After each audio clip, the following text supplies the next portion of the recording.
Hi hello నమస్తే. Key arrest suspects ఎవరు ఏమి కన్ఫెస్ చేశారు అనేది వీడియోలో చూద్దాం. ఇప్పుడు చాలామందిని అరెస్ట్ చేశారు. ఈ బాంబులకు సంబంధించి టెర్రరిస్టులు చాలామందిని అరెస్ట్ చేశారు. వాళ్ళలో కొంతమంది వాళ్ళు ఒప్పుకున్నారు, మేము ఇది చేసామని ఒప్పుకున్నారు. ఎవరు ఏమి ఒప్పుకున్నారో చూద్దాం.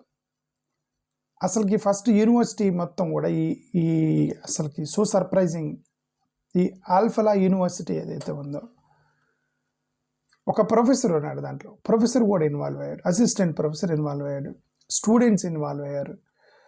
అక్కడ మొత్తం కూడా ఆల్మోస్ట్ ఒకే అది అసలు నాకు ఇప్పుడు అది ఈ ఆల్ఫలా యూనివర్సిటీ మొత్తంలో ఇంకెంతమంది ఉన్నారు, ఎంతమంది ఇన్ఫ్లుయెన్స్ అయ్యారు, అసలు యూనివర్సిటీలో ఏం జరుగుతుంది అనేది పెద్ద డౌట్ఫుల్గా ఉంది ఇప్పుడు. ఓకే, అఫ్ కోర్స్ యూనివర్సిటీ వాళ్ళకి మాకు సంబంధం లేదన్నారు, దిస్ ఈజ్ యూనివర్సిటీ అన్నారు.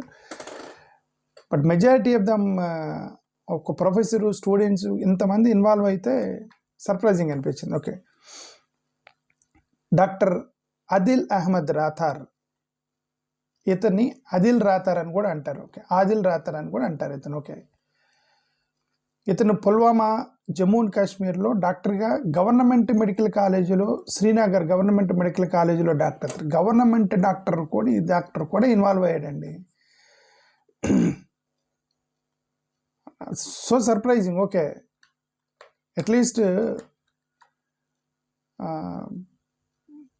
సంథింగ్ దట్స్ అసలు మనం నమ్మలేని పరిస్థితుల్లో ఉన్నాం. ఎందుకంటే గవర్నమెంట్ డాక్టర్లు ఏంటి, ఎంబీబీఎస్ డాక్టర్లు ఏంటి, యూనివర్సిటీ ప్రొఫెసర్లు ఏంటి, టెర్రరిజంలోకి రావటం ఏంటి అనేది సర్ప్రైజింగ్. ఓకే, అంతే. ఇప్పుడు any religious institution, any religious organisations అనేవి గతంలో ఎడ్యుకేషనల్ ఇన్స్టిట్యూషన్స్కి దూరంగా ఉండేవి. ఇప్పుడు అవి యూనివర్సిటీలోకి ఎంటర్ అయినాయి, వ్యవస్థల్లోకి ఎంటర్ అయినాయి, అసలు మొత్తం అండి. అందుకే మేము గతం నుంచి చెప్తుంది ఏంటంటే, ఈ రిలీజన్ అనేదాన్ని ఎడ్యుకేషనల్ ఇన్స్టిట్యూషన్స్కి, గవర్నమెంట్ ఇన్స్టిట్యూషన్స్కి మొత్తం దూరంగా ఉంచాలి, ఎనీ రిలీజియస్ కైండ్ ఆఫ్ ఆర్గనైజేషన్స్ని. ఓకే, ఏం చేస్తారు ఇప్పుడు, పోటాపోటీ కదా, ఇప్పుడు పోటాపోటీకి వదులుతున్నారు. ఓకే, ఒక ఆర్గనైజేషన్ బయటకు వచ్చింది కాబట్టి ఇంకొక ఆర్గనైజేషన్ దూరతానికి ట్రై చేస్తుంది. ఈ ఆర్గనైజేషన్ దొరికితే వాళ్ళు ట్రై చేస్తారు, వాళ్ళు కొట్టారు నీళ్ళు, వీళ్ళు కొట్టారు వాళ్ళు కొట్టారు నీళ్ళు, వీళ్ళు కొట్టారు వారు. మనకి మెంటల్ పీస్ లేక భారతదేశం మనం చచ్చిపోవాలి. ఇక్కడ మా దేశానికి ఎంత నష్టం. ఇప్పుడు అక్కడ బాంబు వెళ్ళింది, బాంబు వెళ్ళిన 8 మంది చనిపోయారు. వాళ్ళలో ఇప్పుడు వాళ్ళకేం మతం ఏముండదు, అయితే వాళ్ళు హిందూ, క్రిస్టియన్, ముస్లిం ఎవడైనా ఉండొచ్చు. ఎందుకంటే బాంబు పేల్చాడు, అక్కడ ట్రాఫిక్ సిగ్నల్ దగ్గర పేల్చాడు.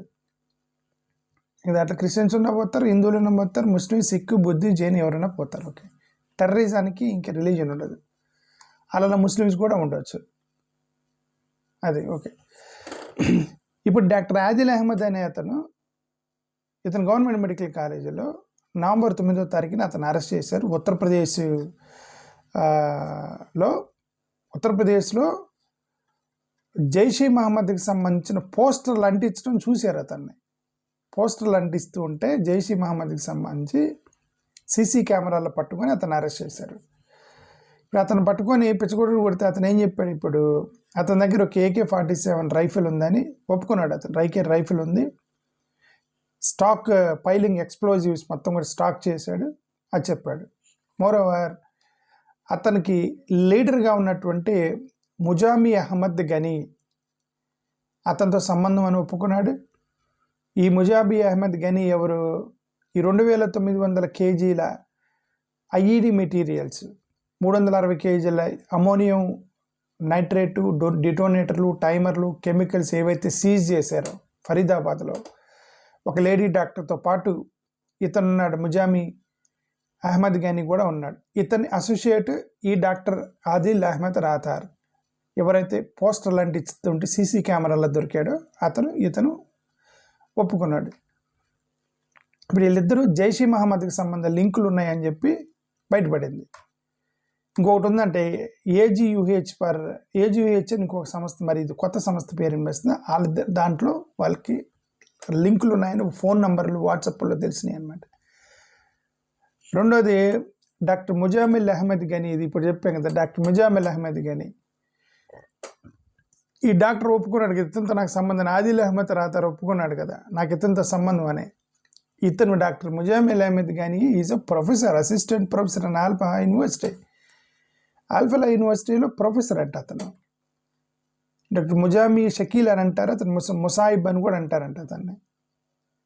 అరే యూనివర్సిటీ ప్రొఫెసర్ ఏందో టెర్రరిజంలోకి వెళ్ళటం ఏంటి, నాకేది అర్థం కాల. So what they teach, when they are teaching at least they should be some morality when you're teaching, right?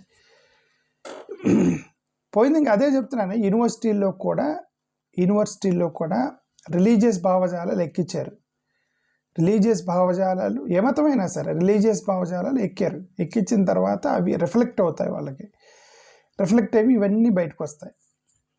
So surprising ఇది. ఓకే, ఇప్పుడు అసిస్టెంట్ ప్రొఫెసర్ ఏంటి, అతను ఏంటి టెర్రరిస్ట్గా మారటం ఏంటి, ఏమో ఇదంతా. అరెస్టెడ్ November 10 అతను అరెస్ట్ చేశారు ఫరీదాబాద్లో. అతని దగ్గర ఎక్స్ప్లోజివ్స్ కూడా సీజ్ చేశారు. ఇప్పుడు ఇతను పిచ్చగుడు కొడితే అతను ఏం చెప్పాడట, అతని దగ్గర ఈ లొకేషన్ చెప్పాడట, ఎక్కడెక్కడైతే వీళ్ళు దాచిపెట్టారో, ఎవరు ఈ యూనివర్సిటీ ప్రొఫెసరు ఈ ఎక్స్ప్లోజివ్స్ ఎక్కడ స్టోర్ చేశారో ఆ గోడౌన్ లొకేషను అని మొత్తం చెప్పాడట. అతను చెప్పాడట వీళ్ళందరూ ఢిల్లీలో బాంబ్స్ పేల్చాలని మొత్తం ప్లాన్ చేసుకున్నారు. ఢిల్లీలో ఎక్కువ ఫోకస్ మొత్తం ఢిల్లీలోనే పెట్టారట. మరి ఢిల్లీ ఎందుకు ఎంచుకున్నారు, మరి క్యాపిటల్ కాబట్టి ఇక్కడ ఎంచుకున్నారా, లేకపోతే రీజన్ ఏదైనా సరే ఢిల్లీ ఎంచుకున్నారట దీనికి. అతను ఏం చెప్పాడు, తను రిక్రూట్ చేసుకున్నానని, జైషీ మహమ్మద్ సరఫరా చాలామంది రిక్రూట్ చేసుకున్నాడు. ఒక ఉమెన్ వింగ్ పెట్టింది కూడా ఇతనట, ఒక ఉమెన్ వింగ్ పెట్టాడట. ఆ ఉమెన్ వింగ్కి ఈ ఒక లేడీ ఎవరైతే ఇప్పుడు పట్టుబడిందో ఆమె she became the head women వింగ్కి, ఇతను రిక్రూట్ చేసింది. ఫోన్ డేటా ప్రకారం 2025 జనవరి 26న వాళ్ళు యాక్చువల్గా ఢిల్లీలో రెడ్ ఫోర్ట్లో ప్లాన్ చేశారట. జనవరి 26 రిపబ్లిక్ డే రోజున. ఆ రోజు వాళ్ళు ఎగ్జిక్యూట్ చేస్తుంటే చాలా డ్యామేజ్ జరిగి ఉండేది, దేశం పరుగుపోయి ఉండేది. ఓకే, ఆ రోజు వాళ్ళు రెక్కీ కూడా నిర్వహించారట. రెక్కీ మొత్తం నిర్వహించిన తర్వాత మరి వాళ్ళకేమో వల్ల కాలేదనుకుంటా. సో వాళ్ళు నెక్స్ట్ పోస్ట్ పోన్ చేసినట్టు, మేబీ ఇంకా 2026 జనవరి 26కి ప్లాన్ చేస్తున్నారేమో. ఓకే, సో ఇప్పుడు ఈ కెమికల్స్ ఇవన్నీ కూడా అతను లొకేషన్ చెప్పాడు. ఇది university assistant professor. Course Alfalah university వాళ్ళు ఏం చెప్పారంటే, అతను మాకు సంబంధం లేదు, అతను మాకు సంబంధం లేకుండా ఇన్వాల్వ్ అయ్యాడు, సస్పెండ్ చేస్తున్నామని చెప్పి వాళ్ళు యూనివర్సిటీ దూరం జరిగింది, ఈ వీటికి మాకు యూనివర్సిటీకి సంబంధం లేదు, వాళ్ళు ఇండిపెండెంట్ కెపాసిటీలో చేశారు మాకు తెలియకుండానే యూనివర్సిటీ చెప్పింది. ప్రస్తుతానికి డాక్టర్ అదిల్ మజీద్ రాథార్, ఇతను అదీల్ అని కూడా అంటారంట ఇతను doctor from Qazigund 14 Kulgam, Jammu and కాశ్మీర్లో ఇతను డాక్టరు. అక్టోబర్ 2025 అరెస్ట్ చేశారు ఇతన్ని. వీళ్ళందరికంటే ముందు ఇతను అరెస్ట్ అయ్యాడు. ఎవరు, ఈ డాక్టర్ అదిల్ మజీద్ రాథార్ అనే అతను వీళ్ళందరికంటే ముందు అరెస్ట్ అయ్యాడు ఇతను. మేబీ ఇతను ఇచ్చిన లీడ్ని బట్టి వీళ్ళందరిని క్యాచ్ చేసినట్టున్నారు. He's arrested in October 2025, doctor Adil Majeed. మరి ఇతను ఎలా అరెస్ట్ చేశారో మరి. ఇది ఇతని దగ్గర ఒక రైఫిల్ దొరికిందట, హాస్పిటల్ వార్డ్రోబ్లో దాచిపెట్టాడట. ఢిల్లీ సైట్స్ అవన్నీ కూడా బ్లాస్ట్లకి మేము ప్లాన్ చేసామని, రెక్కి నిర్వహించామని ఇతను చెప్పాడట. Okay, yes, he's interrogation expanded the probe to 8 arrests. Correct. ఇతను అసలు మెయిన్ దొరికింది ఇతను. అక్టోబర్ లాస్ట్ వీక్లోనే డాక్టర్ అదిల్ మజీద్ రాథార్ దొరికాడు. మరి అతను ఎలా దొరికాడో తెలియదు. అతను ఇచ్చిన సమాచారంతో ఈ 8 మందిని అరెస్ట్ చేయడానికి ట్రై చేస్తే ఇక అలా దొరికిపోయామని పానిక్ అయ్యి అతను సూసైడ్ చేసుకున్నాడు. అంటే పానిక్ అయ్యి బ్లాస్ట్ చేశాడు అతను, నిన్న చనిపోయిన వ్యక్తి. అది యాక్చువల్గా జరిగింది.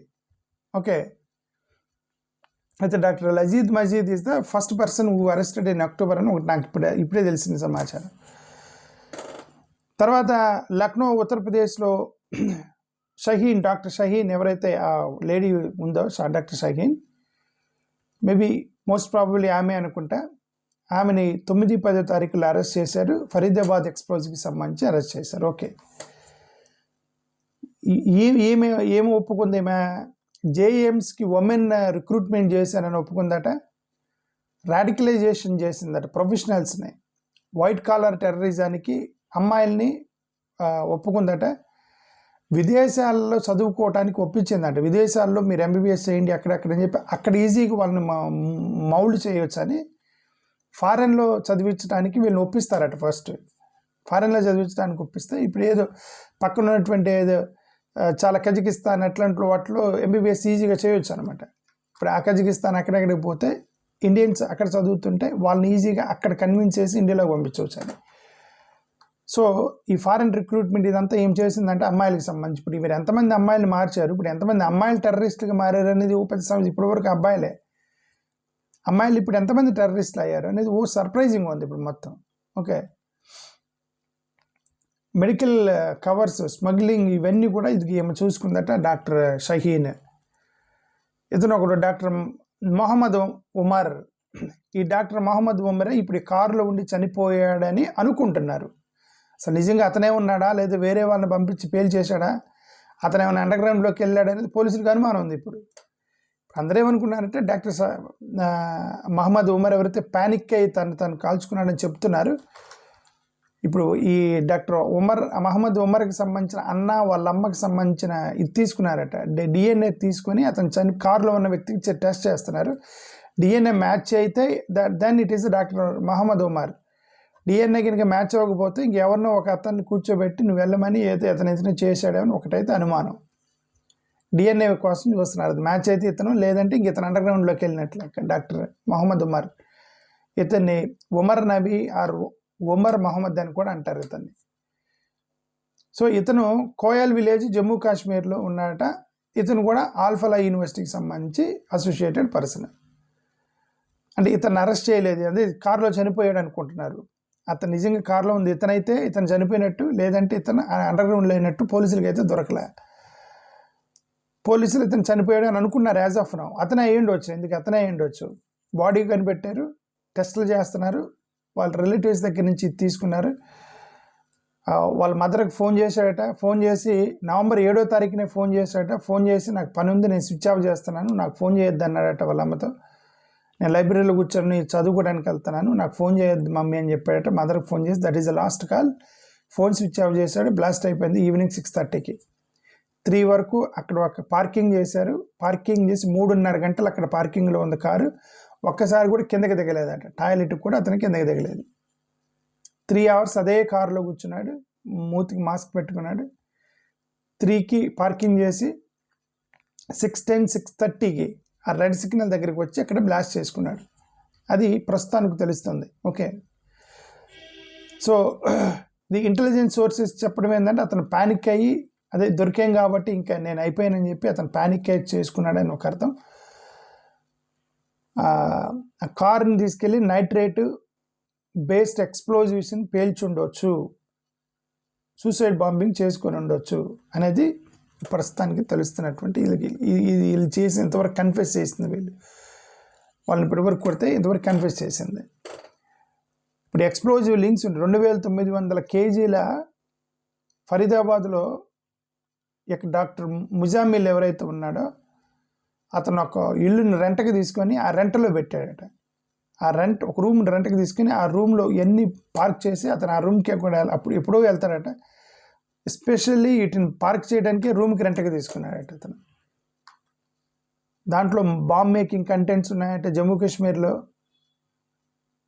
ఓకే, అంటే వీళ్ళు కనీసం 5 నుంచి 10 సైమల్టేనియస్ బ్లాస్ట్స్ ఢిల్లీలో మార్కెట్స్లో, మెట్రోస్లో మార్కెట్స్లో ప్లాన్ చేశారట. 5 నుంచి 10 ఒకేసారి. మరి ఈ ఫస్ట్ దొరికినటువంటి నిన్న లాస్ట్ మంత్ అక్టోబర్లో దొరికిన డాక్టర్ అదీల్ మజీద్ రాథార్ ఇతను అసలు ఎలా దొరికాడో అది వండర్ పోలీసులకి. అతను దొరకకపోతే వీళ్ళందరూ దొరుకుండేవాళ్ళుగా. లాస్ట్ మంత్ అతను అరెస్ట్ చేసి అతని ఇన్పుట్ తోటి నిన్న ఆమెను అరెస్ట్ చేస్తే ఇతను భయపడి చేసుకునే మొత్తం లింక్ అయితే ఇప్పుడు అర్థమైంది ఒకటి. ఓకే, ఇంకా 8 మందిని అరెస్ట్ చేశారట. ఆరిఫ్ నాసర్దార్, ఆసిఫుల్ అష్రాఫ్, మౌలి ఇర్ఫాన్ అహ్మద్, మరి ఇట్లాంటి వాళ్ళందరూ మరి propaganda, recruitment, logistics, JM, Kanpur, Uttar Pradesh ఇట్లాంటి వాటిలో జైషీ మహమ్మద్కి సంబంధించి లింక్స్ ఉన్న వాళ్ళు ఉన్నారట. అస్సాంలో ఒక 5 ఆన్లైన్ సపోర్ట్ ఇచ్చారట. అంటే వెబ్సైట్ అవన్నీ కూడా అస్సాం నుంచి రన్ చేస్తున్నారట ఒక 5. వీళ్ళందరినీ అరెస్ట్ చేశారు ఇప్పటి వరకు. ఎన్ఐఏ కోర్స్ ప్రధానమంత్రి నరేంద్ర మోడీ గారు ఎలాంటి దయాజాలి చూపించొద్దు, వాళ్ళకి ఇక నో మెర్సీ అని చెప్పాడట ప్రైమ్ మినిస్టర్ గారు. సో కాబట్టి ఐ థింక్ వాళ్ళు 3rd డిగ్రీ ఏదైనా అలా పిచ్చగొట్టుడు కొట్టి నిజాలు చెప్పిస్తున్నారని అయితే అర్థమవుతుంది. ఎన్ఐఏ వాళ్ళు అంతవరకు మనకు ఒకటి అర్థమైంది. హోమ్ మినిస్టర్ ఎలాగో సెక్యూరిటీ రివ్యూలు ఇవన్నీ చేస్తున్నారు. బట్ ఇంతవరకు ఒక సంస్థ కూడా మేము చేసామని రెస్పాన్సిబిలిటీ ఇవ్వాల. జైషీ మహమ్మద్ కానీ AGUH కానీ మేము చేసామని రెస్పాన్సిబిలిటీ ఇవ్వలేదు, క్లెయిమ్ చేయలే, అకౌంటబిలిటీ క్లెయిమ్ చేయలే, నాట్ అకౌంటబిలిటీ రెస్పాన్సిబిలిటీ క్లెయిమ్ చేయలేదు. బట్ వీళ్ళందరూ ఇక్కడ లింకులు మాత్రం జైషీ మహమ్మద్కు ఉన్నాయి కాబట్టి ఇది జైషీ మహమ్మద్ కార్యకర్తలు వీళ్ళందరూ అని చెప్పి ఒకటైతే టెర్రరిస్టులు అని వీళ్ళందరికీ ఒకటైతే కన్ఫర్మ్కి వచ్చారు. ఎందుకంటే వీళ్ళందరూ కూడా they are link to Jaish Mohammed. అది ఒక అతను జైషీ మహమ్మద్ పోస్టర్ పెట్టడం, ఒక అతని దగ్గర జైషీ మహమ్మద్ సంబంధించిన ఏమంటారు ఐడి కార్డులు దొరకటం, ఇవన్నీ కూడా all the evidences led to Jaish Mohammed as of now.